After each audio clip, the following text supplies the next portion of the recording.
People are suffering. People are dying. Entire ecosystems are collapsing. We are in the beginning of a mass extinction, and all you can talk about is money and fairy tales of eternal economic growth. How dare you! 2019 was the year the climate crisis found its voice. And not just that of a 16-year-old Swedish schoolgirl, but also in the millions of what Greta Thunberg calls angry kids who took to the streets.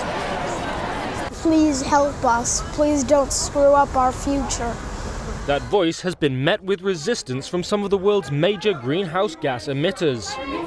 US President Donald Trump said Thunberg has an anger management problem. Brazilian President Jair Bolsonaro called her a brat.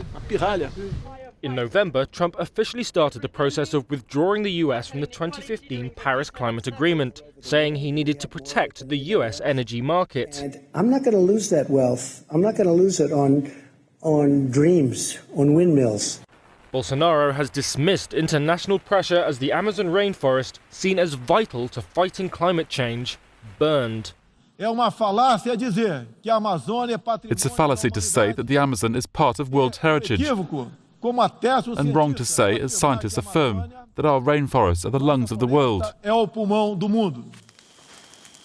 Indigenous communities say his policy of opening up the Amazon for development has fueled deliberate fires. More than 3,000 square miles were destroyed in the first 9 months of the year, 10 times the area of New York City.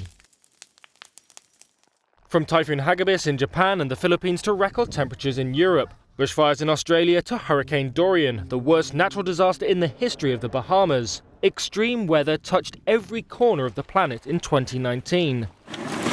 In developing nations, it was often a death sentence. More than 1,000 killed when Cyclone Idai tore through Mozambique, Zimbabwe and Malawi in March. More than 1,600 in India's heaviest monsoon season for 25 years. In the face of this suffering, campaigners hoped that a UN summit at the end of the year would see global powers spurred into action. Instead, governments have been accused of sleeping at the wheel, as the Madrid event closed with only a weak commitment to the Paris Agreement. UN Secretary-General Antonio Guterres called it a missed opportunity. This COP has failed the people. You are failing us. Stop taking up space with your false solutions and get out of our way.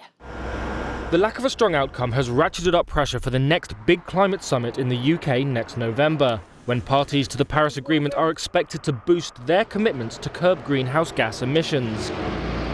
But with a lackluster international response at the end of a tumultuous year, progress may well hinge on whether the voice found in 2019 will be heard in 2020.